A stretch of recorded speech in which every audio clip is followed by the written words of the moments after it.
More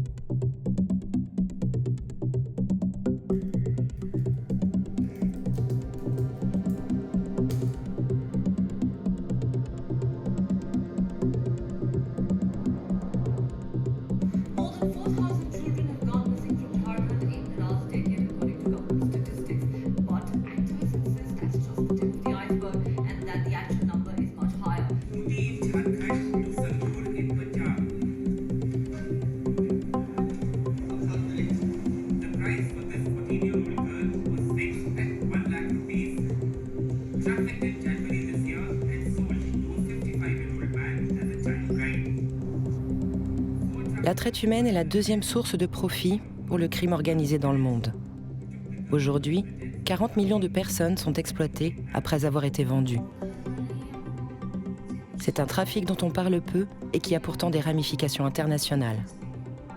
En Inde, les victimes sont vendues d'un État à un autre ou à d'autres pays.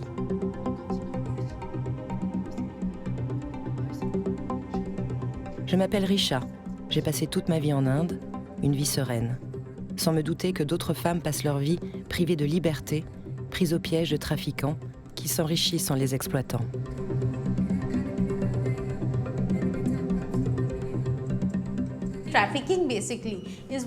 Le trafic, c'est quand il y a le déplacement d'un être humain d'un endroit à un autre.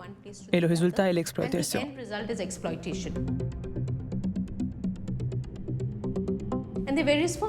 Et il y a des formes variées de trafic. L'une est l'exploitation sexuelle commerciale. Les autres sont enrôlés pour travailler dans des usines et des ateliers. D'autres pour le travail domestique. Ce sont les formes qu'on retrouve majoritairement en Inde. Ensuite, il y a le trafic des organes et tout ça. Donc, le déplacement d'un endroit à un autre et le résultat est l'exploitation.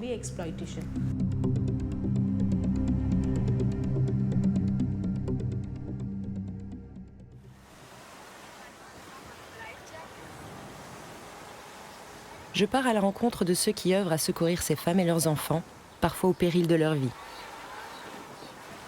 Ce sont pour une bonne part des religieuses indiennes, mais aussi des laïcs engagés.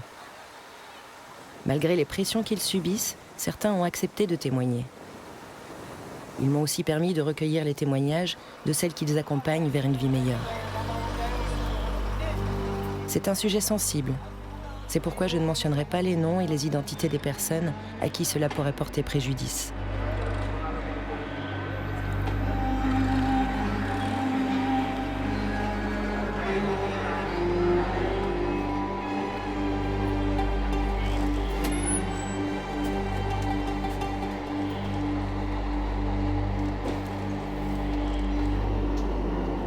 Mon périple commence par Goa, État du sud-ouest de l'Inde. C'est une région prisée par les touristes pour ses plages magnifiques et sa tolérance religieuse. Le tourisme en a fait l'une des principales destinations de la traite humaine en Inde.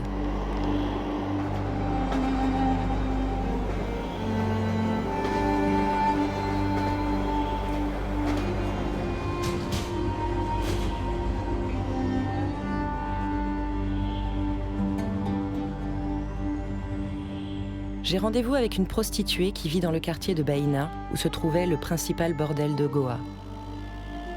En Inde, comme à Amsterdam, les bordels désignent des quartiers. Bien que ce bordel fût rasé en 2002 par les autorités locales, la prostitution ne s'est pas arrêtée. Les prostituées sont maintenant envoyées dans les hôtels des stations balnéaires du nord de Goa, Kalangut, Baga ou Anjuna.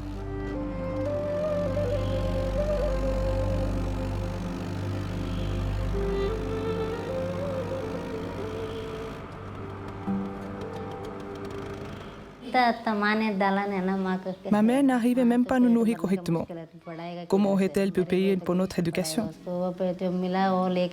Le faible revenu de ma mère ne couvrait que les habits et la nourriture. Que peut-on faire avec si peu d'argent? J'avais envie d'étudier pourtant.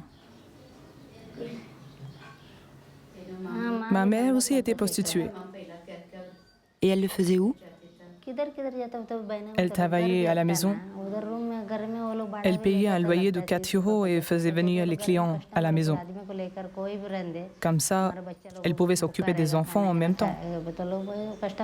Ma mère était alcoolique. Elle buvait beaucoup. Mon père buvait aussi. Il la battait. Il ne nous écoutait pas et la battait tous les jours.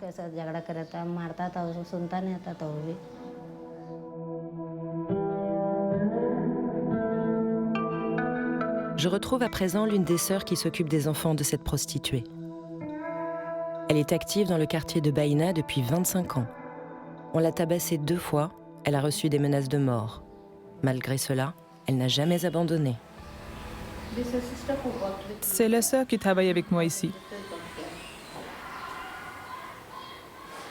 Beaucoup de jeunes filles ont été amenées ici et je n'ai pas pu les aider, car nous étions à l'époque de jeunes sœurs, moi-même et un autre qui était encore plus jeune que moi. Ces jeunes filles étaient convoyées ici puis amenées aux maisons de passe. Et elles avaient 12, 13, 14 ans et elles arrivaient pour alimenter le marché de sexe. Comment aider, me suis-je demandé, car nous n'avions pas de moyens. Nous étions seuls. Alors on a fait de notre mieux pour les faire venir ici, avec nous. Elles nous ont dit plein de fois, « Ma sœur, il y a un client qui vient et qui nous utilise au moins 3 fois par jour. Le matin, l'après-midi, ils ont l'habitude de venir le soir aussi. »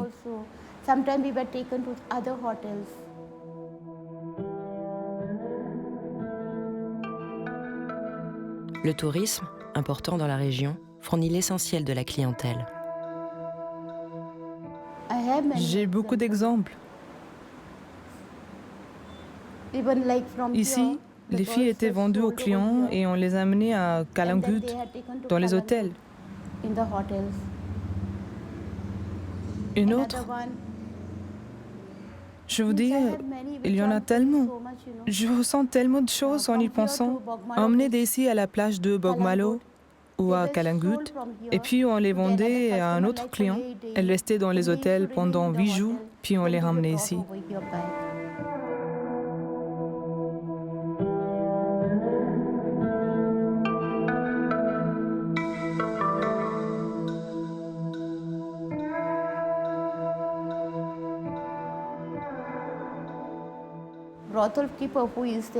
La gérante du bordel avait de l'expérience.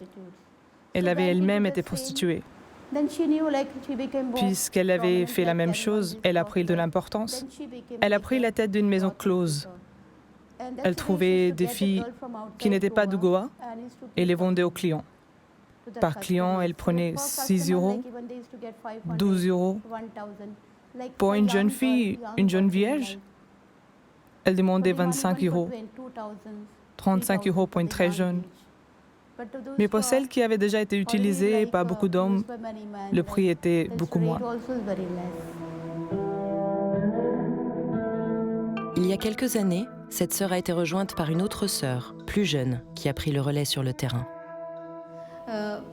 Avant, les proxénètes étaient âgés. Elle apportait les filles. Mais ici, maintenant, avec la nouvelle génération, ce sont des jeunes garçons qui font le trafic des filles. Ce n'est pas de leur âge de faire ce genre de choses. Ils sont supposés construire leur vie honnêtement, mais ils s'impliquent dans la traite humaine. ARS est l'une des principales ONG de Goa, dédiée au secours des victimes d'exploitation sexuelle commerciale. Il travaille en partenariat avec les religieuses catholiques et secourt une centaine de victimes par an. Nous travaillons sur la question de la traite humaine et surtout sur l'exploitation sexuelle commerciale.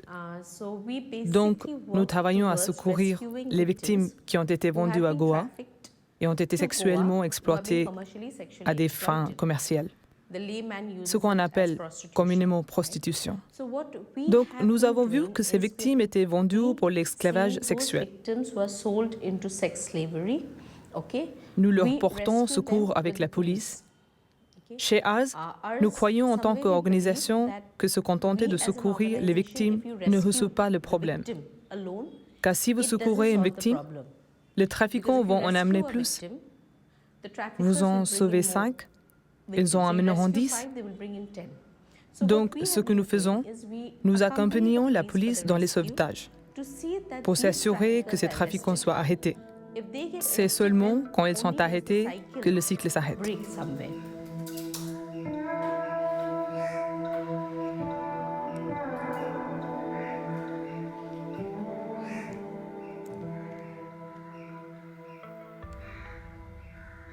you see the change from those times and now.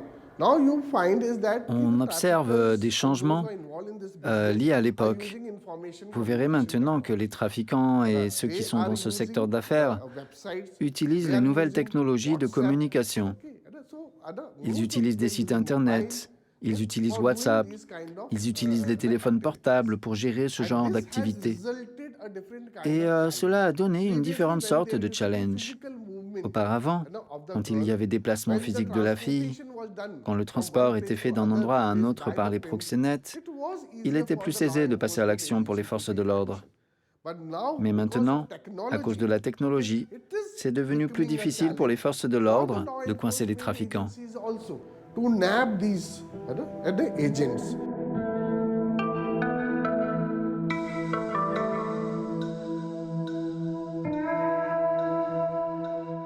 À Goa, si vous comptez, environ 100 filles sont secourues chaque année. Mais combien sont vendues? Il n'y a pas de chiffre. Personne n'a fait d'études. Ce sont seulement les filles qui sont secourues par la police. Certaines se sauvent elles-mêmes. Donc, ce n'est qu'un très petit pourcentage.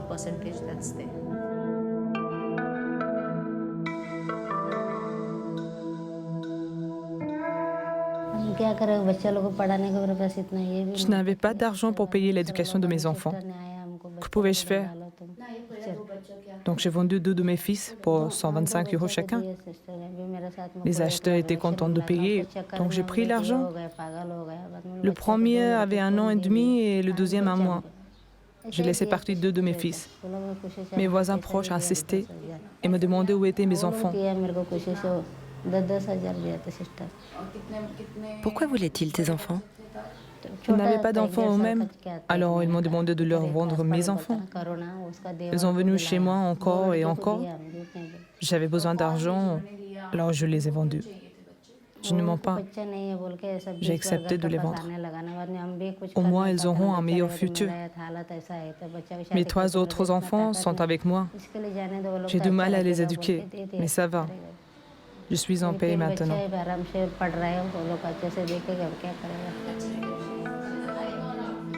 Les sœurs me présentent une ex-prostituée qui a réussi à s'en sortir. Elle vit à présent avec la communauté et les aide dans leur mission. Toutes sortes de clients viennent, même des hommes de 60 ans, des gens pauvres aussi, des étrangers d'autres pays, des hommes riches, toutes sortes de gens. Les prix sont décidés par le niveau de beauté. Les filles belles font payer plus cher pour que les hommes pauvres ne puissent pas se le payer.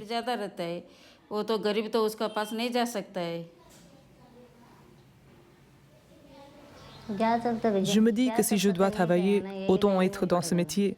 Je n'en connais pas d'autres. Je me dis que je n'aimerais rien d'autre. Je reçois d'autres offres de travail, mais rien ne me tente. C'est mal payé, alors qu'ici je gagne bien. C'est différent. Je me dis, qui va aller ailleurs pour faire un travail difficile? En 5-10 minutes, je me fais 60-70 €. Je peux boire, dormir autant que je veux, sans me soucier du reste. À cause de ces habitudes, je me suis faite absorber par cette profession. Maintenant, je me sens trop feignante pour faire un travail plus difficile.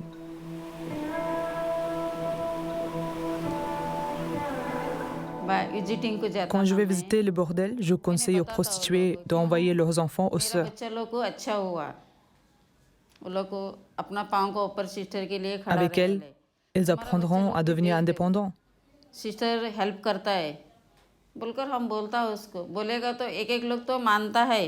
Certains acceptent, d'autres pas.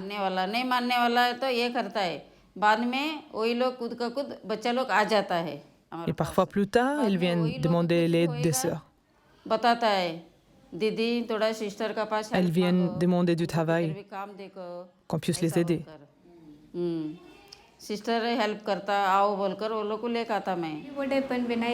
Pour moi, ce qui s'est passé, quand je suis entrée dans la congrégation, j'avais l'esprit neuf. Je n'avais pas d'autre expérience que celle au sein de la congrégation. Mais quand je suis arrivée dans le travail social, j'ai vu des personnes qui faisaient face à différents problèmes. J'ai réussi à guider les orphelins bien qu'ils soient déjà grands. J'étais capable de leur donner confiance en eux-mêmes. Ils étaient libres avec moi. Par exemple, Si un problème arrive, que ce soit d'ordre spirituel ou psychologique, ils m'appellent vite et me demandent des conseils. Ma sœur, que faire? Et à travers la grâce de Dieu, j'ai réussi à les aider. Ils peuvent compter sur nous, la congrégation et les sœurs. Quand as-tu réalisé que les sœurs avaient de bonnes intentions? Maintenant, on comprend mieux qu'avant. Je me sens bien quand je vois mes enfants étudier et recevoir une bonne éducation. Elles me disent que mes enfants prient pour moi et ont de l'espoir pour nos vies. Elles nous grondent parce qu'on ne pense pas au futur de nos enfants et qu'on n'écoute pas leurs conseils.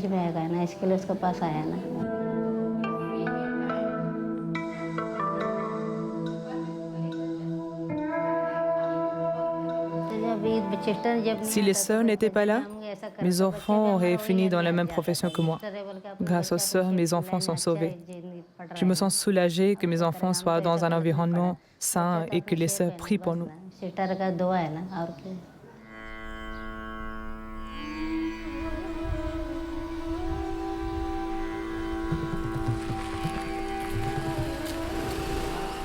Je rends visite à une sœur qui a travaillé pendant 6 ans à Rome auprès des prostituées nigérianes.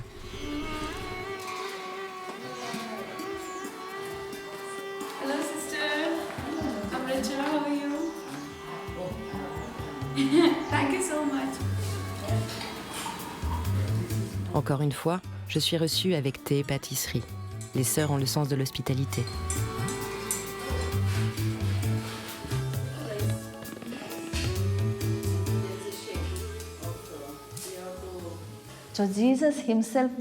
Jésus lui-même avait cette mission à son époque. Et nous sommes les suiveurs de Jésus. Nous avons quitté notre maison, notre famille, nous avons tout laissé, richesse, propriété, tout, juste pour suivre Jésus. Alors, quelle est ma responsabilité en tant que religieuse? Je suis appelée à prendre des risques pour sauver mes sœurs et mes frères, et les enfants aussi, quand ils sont pris dans le trafic. Je n'ai personne qui va pleurer pour moi. Enfin oui, mes proches, ils pleureront. Mais je n'ai pas vraiment quelqu'un dont j'aurai la responsabilité. Donc je suis libre. Même si je meurs ou s'ils me tuent, je n'ai pas peur. Parce que je sais pourquoi j'ai suivi Jésus.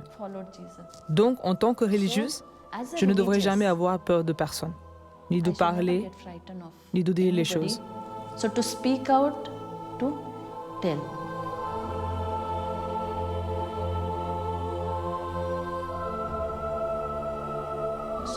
Elles sentent qu'elles ont péché. Elles ne sont pas supposées faire cela. Elles ont péché. Et certaines des filles, à cause de ça, elles s'éloignent de Dieu. Dieu, j'ai péché. Je ne suis pas digne. Donc nous leur faisons dire, tu es digne. Tu ne l'as pas fait par toi-même. Quelqu'un t'a fait commettre ce péché. Pas seulement ça, car même si tu l'as fait, tu ne l'as pas fait pour prendre de bon temps. Tu l'as fait pour ta famille. Ok, tu l'as fait, ce qui est mal. Mais Dieu t'aime toujours. Dieu te demande de revenir, mon enfant.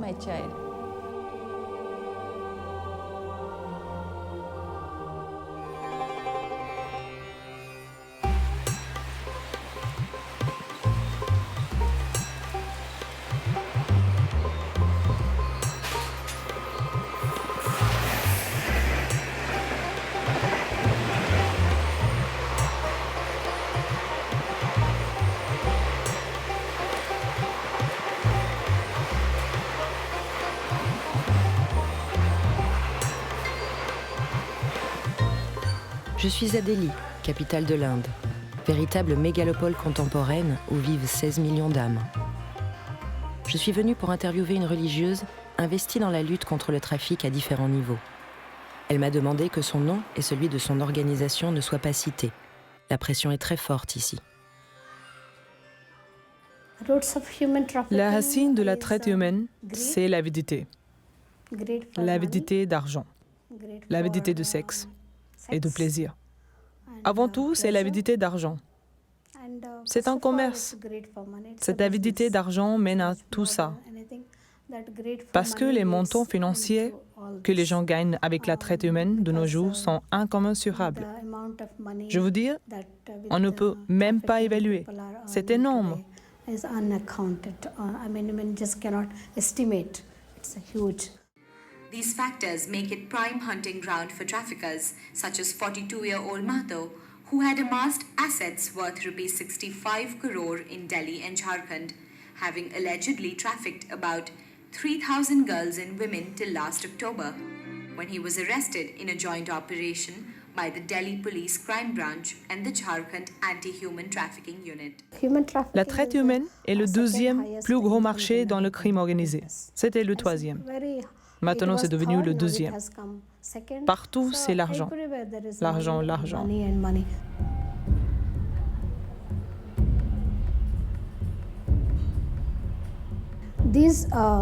Les agences de placement prospèrent. Elles existent en toute impunité. À Delhi même, si vous faites un tour, il y a tellement d'agences de placement, tellement.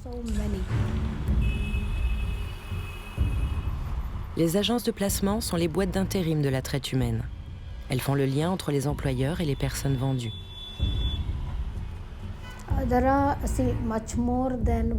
Il se passe beaucoup de choses qui ne figurent pas dans les rapports officiels. Il y a beaucoup de choses qui se passent. Et donc personne n'est au courant. Par conséquent, il y a un nombre énorme de cas non élucidés. Où sont-ils? À l'intérieur du pays et à l'extérieur du pays. Et personne ne sait où ils sont. Ils ont bel et bien disparu. Chaque minute, un enfant disparaît en Inde. Où sont-ils? Nous ne savons pas.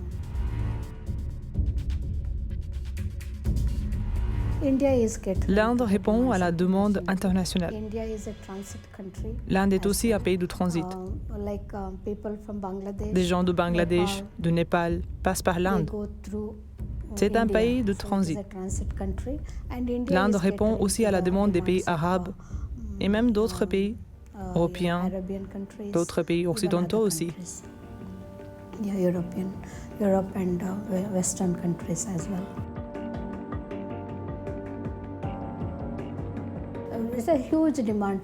La demande est importante dans les pays développés, bien que les pays développés ne le reconnaissent pas. Mais la demande est énorme. Ce que je veux dire, le nombre de personnes vendues de l'Inde vers d'autres pays est immense.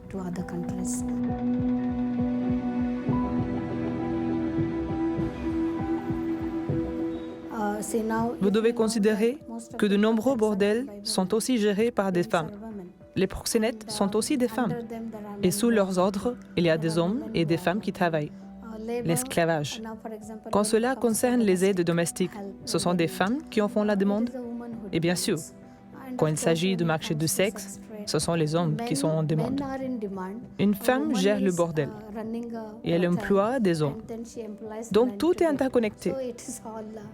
On ne peut pas blâmer les hommes uniquement. Les femmes sont autant impliquées. Disons que les femmes se trouvent être les principales victimes de la traite humaine quand cela concerne l'exploitation sexuelle.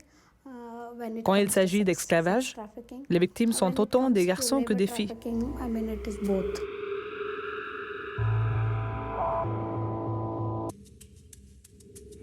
Un enfant disparaît chaque minute en Inde. J'ai du mal à y croire. Comment est-ce possible ? J'aimerais en savoir plus, mais on me conseille de ne pas pousser mon enquête trop loin. Ceux qui font des bénéfices grâce au trafic sont très puissants.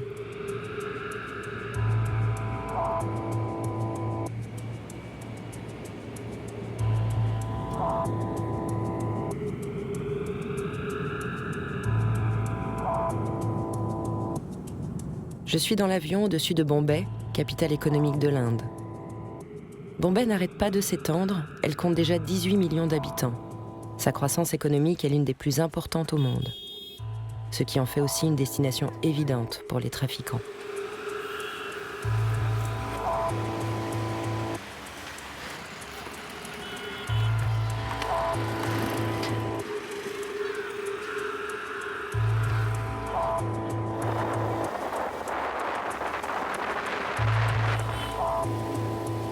Je retourne à Bhiwandi, l'un des quartiers de prostitution de Bombay.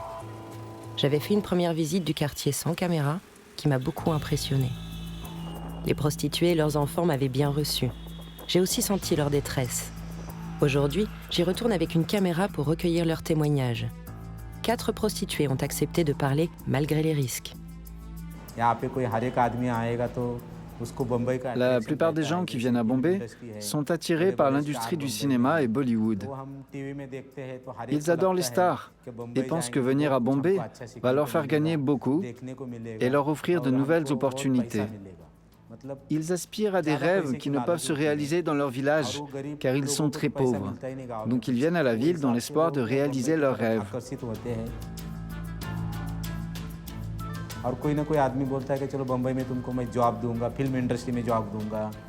Il y a des agents qui leur font de fausses promesses de travail dans l'industrie du cinéma ou dans de grandes entreprises. Ils leur disent, même si tu travailles un peu à gauche, à droite, tu vas gagner 200, 300 euros par mois. En leur disant cela, ils les attirent à Bombay. Ils ne les amènent pas dans les maisons de passe d'emblée. Le premier mois, ils les gardent dans un bel appartement, s'occupent de les habiller, de les nourrir, les traitent bien. Mais à partir du mois suivant, les agents leur disent qu'ils n'ont pas réussi à leur trouver un travail. Alors pour payer les frais, il y a une madame ou un monsieur qui pourrait leur donner du travail. C'est comme cela qu'ils vendent les filles pour la prostitution. C'est ainsi qu'on les force à entrer dans le métier.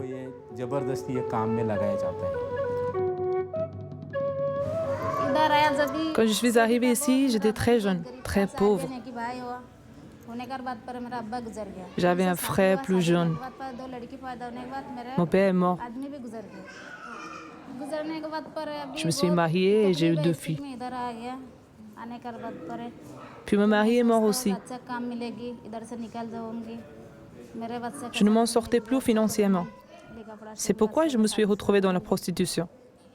Maintenant, je sens que je peux en sortir. Faire quelque chose de mieux de ma vie si je trouve un meilleur emploi. Ici, c'est bien. Ils ont des groupes de prière auxquels je peux me joindre. Ils s'occupent de l'éducation de mes enfants. Qui t'a parlé de ce métier après la mort de ton mari?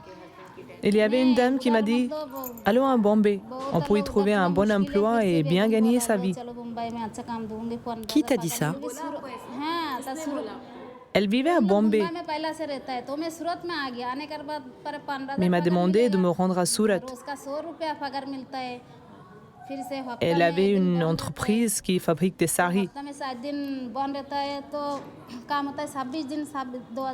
J'avais un salaire de 1,20 € avec un jour de congé par semaine.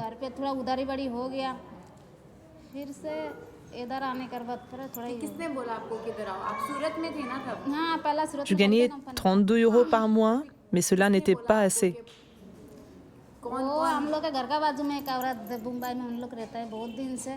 Cela ne payait même pas mon loyer. J'ai dû emprunter de l'argent et me suis retrouvée endettée. Donc tu es venue de ton plein gré? Oui, je suis venue de mon plein gré. J'étais harcelée par un homme de mon village qui a essayé de me torturer. Alors je me suis échappée. J'ai fui et me suis cachée sur un arbre pendant 3 jours. Pas d'eau, pas de nourriture. Je n'avais rien. Après 3 jours, je suis descendue de l'arbre et je suis allée chercher de l'aide auprès des villageois. Ils m'ont dit que les hommes qui étaient après moi appartenaient à une tribu dangereuse, qu'ils tueraient quiconque essayerait de m'aider dans le village. J'ai dit que je n'y remettrais jamais les pieds. Je me suis cachée dans la jungle durant 3 jours de plus. Je n'avais qu'un sari. Je ne me suis pas lavée durant 1 mois complet. Je n'ai jamais revu mes parents après ça. Quand je suis arrivée ici, je n'ai pas regardé en arrière. J'ai travaillé 6 dur, jour et nuit. J'ai appris à vivre indépendamment.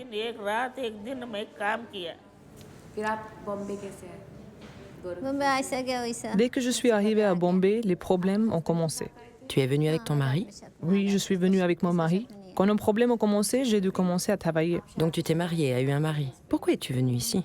Alors que nos problèmes financiers ont augmenté, je pensais que je devrais venir ici pour gagner ma vie. Mon mari n'arrête pas de me dire « Pourquoi est-ce que tu vis ici? Tu n'es pas obligé. » Mais moi, je veux rester jusqu'à ce que je gagne assez d'argent. Tu es venue de ton plein gré? Oui, c'était ma décision de venir ici. Mais je vais bientôt partir. Dans 6 mois, je vais partir d'ici et retourner dans mon village natal. Quand j'ai réalisé, il était trop tard. Comment savais-tu? Quand as-tu réalisé? J'ai réalisé qu'il n'y a aucune voie de sortie.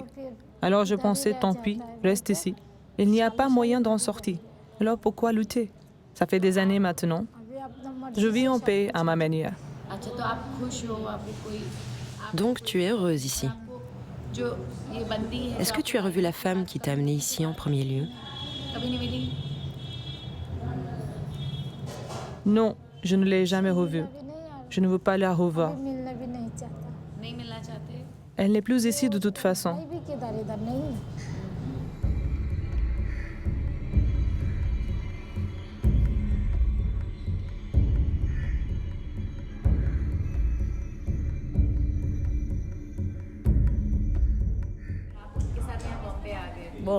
Donc je suis venue à Bombay avec cette femme.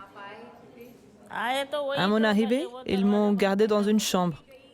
Elle m'a dit de mettre beaucoup de maquillage et de rouge à lèvres. Ensuite, elle a parlé avec un homme et m'a enfermée. J'étais si innocente à l'époque. Je ne savais même pas comment m'habiller. Je ne me doutais pas de ce qu'il y avait dans ce monde cruel. J'étais si jeune, je ne me souviens même pas de mon âge. Où est ton mari maintenant? Elle travaille dans une entreprise comme manœuvre. Il vit avec toi? Oui, il vit avec moi. Mon mari gère mon travail. Il m'apporte des clients. Quand il n'est pas là, mon travail s'arrête.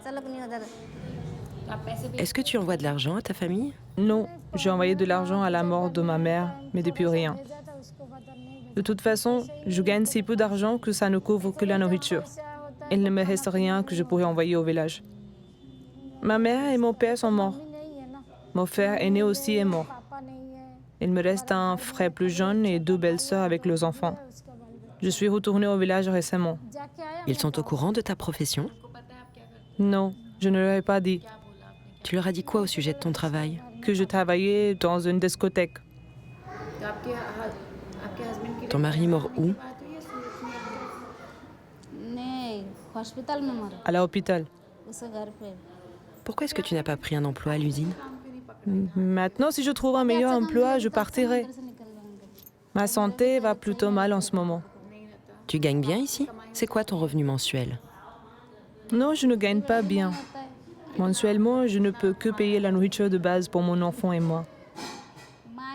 J'ai du mal à payer le loyer.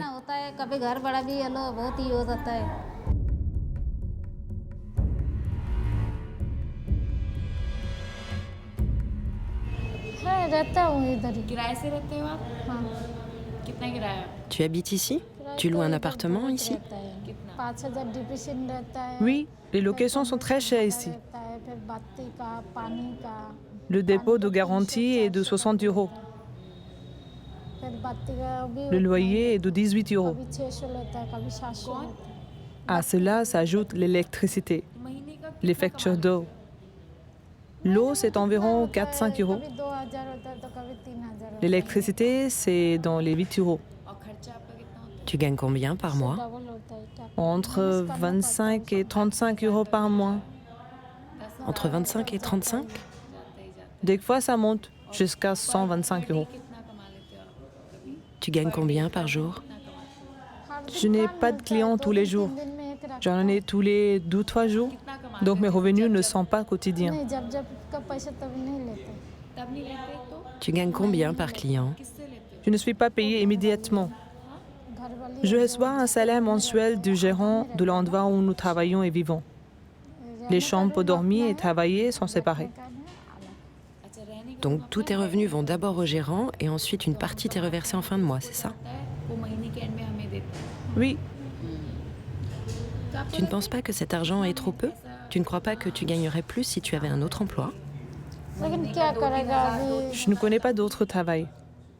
Je ne trouve pas d'autre travail. Il y a tant de choses que tu pourrais faire. La couture, cuisiner, travailler comme aide domestique, nettoyer. Oui, je peux faire ça. Tu n'y as pas pensé? Non, je suis heureuse dans ce métier. Je me demande si elles disent la vérité. Certaines se disent heureuses. Est-ce par pudeur ou par peur des représailles? J'ai demandé à Juliana, de l'ONG Ars, pourquoi certaines prostituées se disent heureuses. Pour me répondre, elle a pris l'exemple d'une victime qu'elle a accompagnée après qu'elle ait réussi à s'en sortir. Donc au début, elle est arrivée en pensant qu'elle était venue pour un emploi. Quand on lui a demandé de coucher avec un homme, elle a résisté. Et quand elle a résisté, on l'a tabassée, agressée physiquement. Elle a dit « Ainsi soit-il, battez-moi, faites ce que vous voulez. Moi, je ne coucherai pas avec cet homme. » On ne lui a pas donné à manger. On l'a privée de nourriture pendant presque une semaine. Elle a dit « D'accord, je ne mangerai pas. » Et elle a refusé de manger. Et finalement, ce que les proxénètes ont fait, ils ont envoyé un homme pour coucher avec elle de force. C'est là qu'elle a réalisé « Je ne peux pas résister plus longtemps.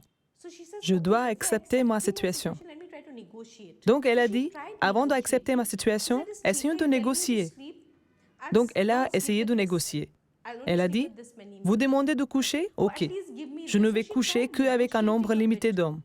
Laissez-moi au moins ça. » Donc elle a essayé de négocier un peu. Et ensuite, dans ce processus de négociation, elle a dit « Laissez-moi partir. » Elle a essayé de s'enfuir, mais elle était prise au piège. Ce n'est pas facile pour une fille qui est dans les griffes des trafiquants de s'échapper. Dans la négociation, elle essaye d'être amicale, de construire une relation et de s'échapper. Cela ne marche pas. À la fin, elle dit « Ok, c'est le destin. Je ne peux qu'accepter ma situation. » C'est à partir de ce moment que la plupart d'entre nous les appelons travailleurs de sexe, quand elles ont accepté leur situation. Car elles sentent que personne ne peut les sortir de là, et personne ne peut vraiment les sauver de cette situation, de la violence, des abus et de l'exploitation qu'elles subissent. C'est souvent à cette étape que nous les rencontrons, et là elles disent « Ceci est mon corps que je veux vendre. C'est ma vie, qu'il en soit ainsi. » It's extremely shocking that every other day, young girls, minor girls, 12-year-old girls sometimes, they are being sold in GB Road even today. La première prostituée que j'ai rencontrée à Goa était une fille de prostituée. C'est ainsi qu'un cercle vicieux et générationnel s'installe. Fortes de ce constat, les religieuses indiennes orientent souvent leur action vers les enfants de prostituées, comme dans cette école gérée par les Sœurs du Bon Pasteur. Au cœur du bordel de Bhiwani, 3 travailleurs sociaux y assurent l'éducation des enfants de prostituées. Leurs pères sont, pour la majorité, d'anciens clients. Au début, on s'est concentré sur les femmes pour les faire sortir de la prostitution. Nous avons échoué.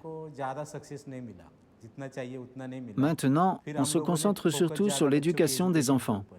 Nous essayons de mettre la prochaine génération sur les bons rails, qu'ils évitent de se retrouver à leur tour dans la prostitution.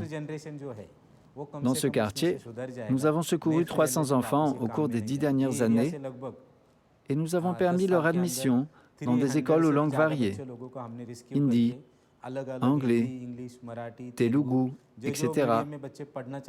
Les enfants étudient bien ici.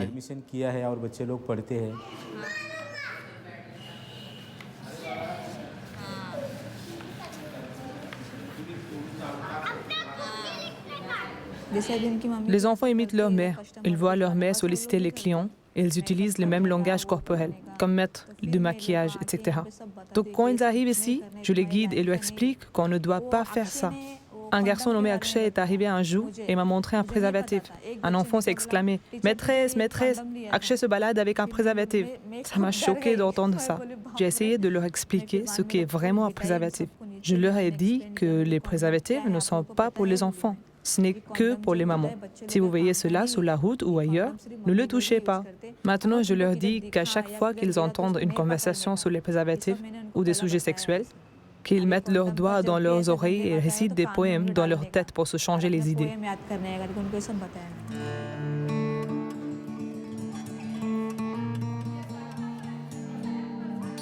J'étais très émue par ma rencontre avec les enfants. Ils sont pleins de vie. Je crois qu'ils pourront faire de grandes choses s'ils arrivent à sortir du quartier. Pourquoi la police vient? Pour mettre les gens en prison. Ils ont déjà mis ta maman en prison? Une fois. Qui l'a fait sortir? Mon père. Ton père l'a fait sortir. Ma maman aussi s'est fait embarquer par la police, qui l'a mise en prison. Ah, toi aussi? Donc la police vient souvent?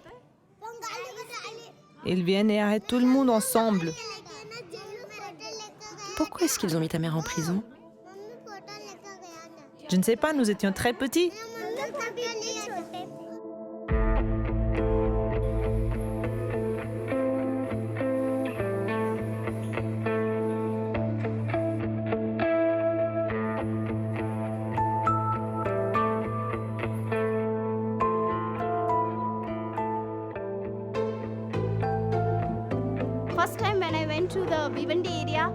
La première fois que je suis allée dans le bordel de Bhiwandi, j'ai vu beaucoup d'hommes et de garçons, donc j'ai eu un peu peur. Une autre sœur était avec moi, et avec son soutien, j'ai réussi à continuer à avancer. Mais à l'intérieur, je n'avais pas tellement de confiance. C'était la première fois que je visitais un quartier de prostituées, donc j'avais cette peur en moi. Mais une fois de retour, je me suis dit, non, nous devons sauver les enfants. Quand je suis retournée le 12e jour, je n'avais plus aucune peur. Ma devise était sauver les enfants et leur donner un meilleur futur.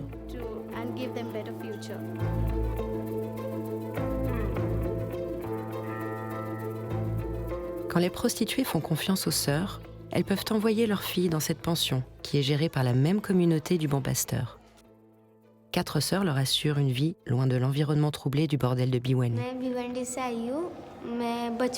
Je viens de Bhiwandi. Je vis à Vera depuis mon enfance et j'aime étudier. Une dame nommée Salma m'a amenée ici. Je suis contente de l'éducation que je reçois ici. Et grâce aux sœurs, j'ai atteint un bon niveau à l'école. Tu aimes aller dans le quartier de Bhiwani? Non, nous n'aimons pas aller là-bas, car ce n'est pas sans risque pour nous, spécialement pour les enfants plus âgés. J'avais l'habitude d'y aller quand j'étais plus jeune, mais je n'y vais plus. J'ai 15 ans maintenant et c'est un quartier dangereux. Ma mère vient ici, je ne vais pas là-bas. Pourquoi c'est dangereux? Parce que des choses mauvaises se passent là-bas. Il y a une mauvaise atmosphère. Beaucoup sont retenus de force là-bas. Donc c'est toujours risqué pour nous d'y aller. Nous voulons être en sécurité. Les sœurs aussi veulent que nous soyons en sécurité. Elles nous disent de bien étudier et ne pas se laisser distraire par ces choses.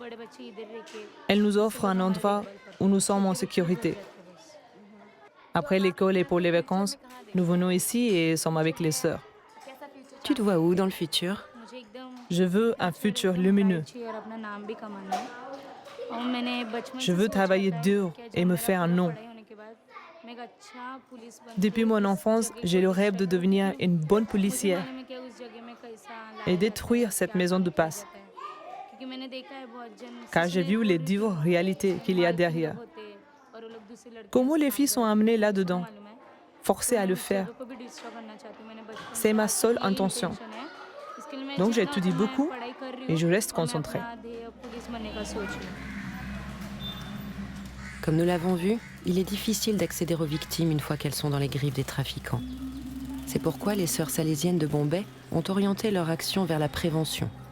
Elles essaient de secourir les jeunes filles avant qu'elles ne soient en situation d'être vendues.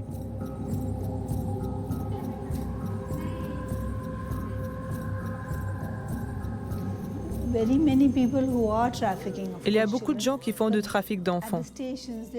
Dans les gares, je me suis rendu compte qu'ils les attirent avec de petites choses. Et les enfants sont très innocents, donc ils y vont de leur plein gré. Les parents aussi sont ignorants parfois. Ils ne sont pas ignorants surtout, mais ils sont très innocents sur ce genre de sujet.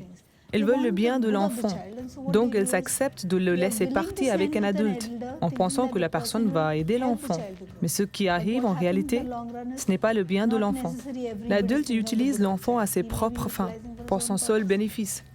L'enfant atterrit au mauvais endroit, il est pris au piège.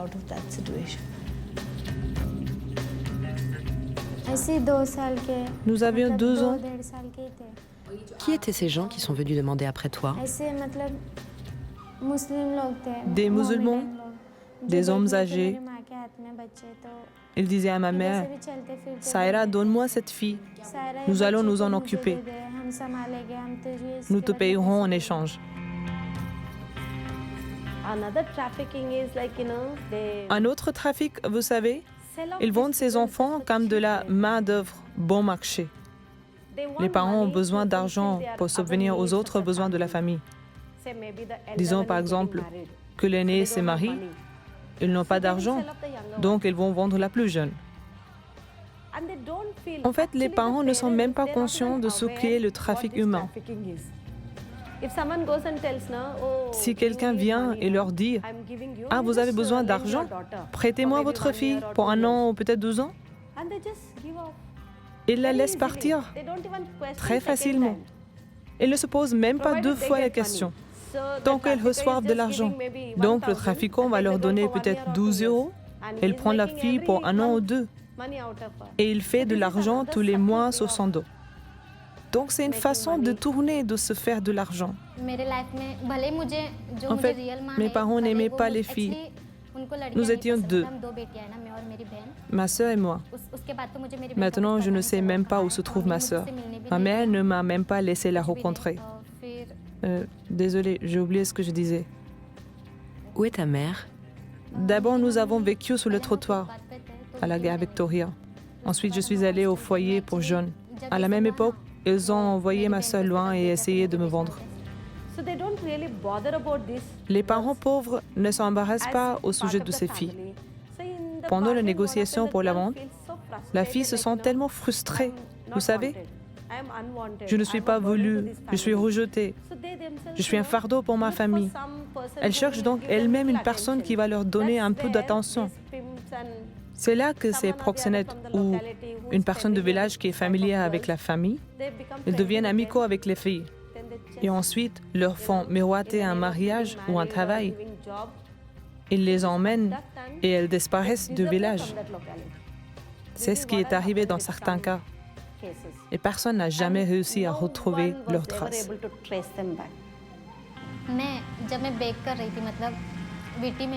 Quand je faisais la manche avec ma sœur et mon frère, sœur Monica cherchait les enfants qui font la manche et ramassent les déchets pour les amener dans le foyer qu'elle avait créé. C'est ainsi qu'elles nous ont découvertes, moi et ma sœur.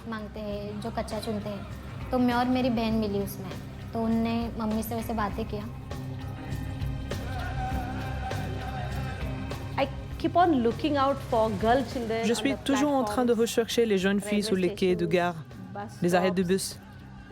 Même dans les marchés, si je trouve une fille qui est perturbée, abandonnée ou perdue, je la repère immédiatement. Je dis même aux autres, si vous en rencontrez, s'il vous plaît, prévenez-moi ou les autres sœurs. C'est ainsi que j'ai recueilli tellement de filles, signalées par d'autres, ou apportées par notre équipe. Et quand elles franchissent notre porte, nous leur disons, vous êtes très précieuses. Oubliez votre passé et cherchez les perles dans le futur.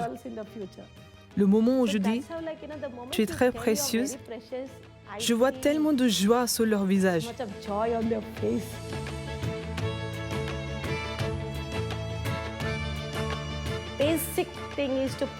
La base, c'est de promouvoir la vie, de sauver la vie humaine. C'est ainsi, quand on parle de trafic humain, c'est vraiment mes cheveux se dressent sur la tête. Je ne veux pas qu'une seule vie soit détruite sur cette terre, que ce soit une fille ou un garçon.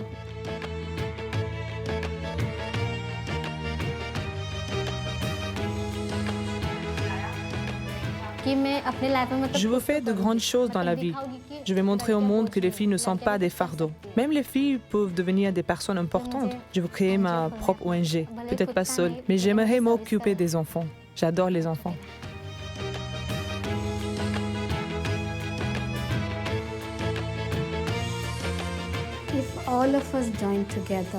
Si nous joignions nos forces, tous ensemble, avec pour seul but de sauver des vies, je pense que l'Inde peut faire face à ce fléau.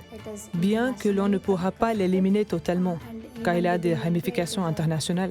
Rien qu'en Inde, Ce fléau est immense, mais nous pouvons diminuer le taux de la traite humaine si nous sommes unis et obtenons le soutien de tout le monde.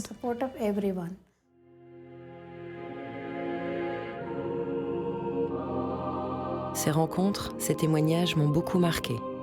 Le combat difficile de ces sœurs et de ces ONG doit être soutenu. Il manque souvent de moyens, alors que les trafiquants gagnent des sommes colossales. Je sais que cela donne une mauvaise image de l'Inde. C'est pourquoi je tiens à rappeler que le problème n'est pas limité à ce seul pays. L'Inde regorge aussi de trésors, de beauté et d'une sagesse millénaire qui font notre fierté. Et c'est la jeunesse de l'Inde qui permettra de lutter contre ce fléau.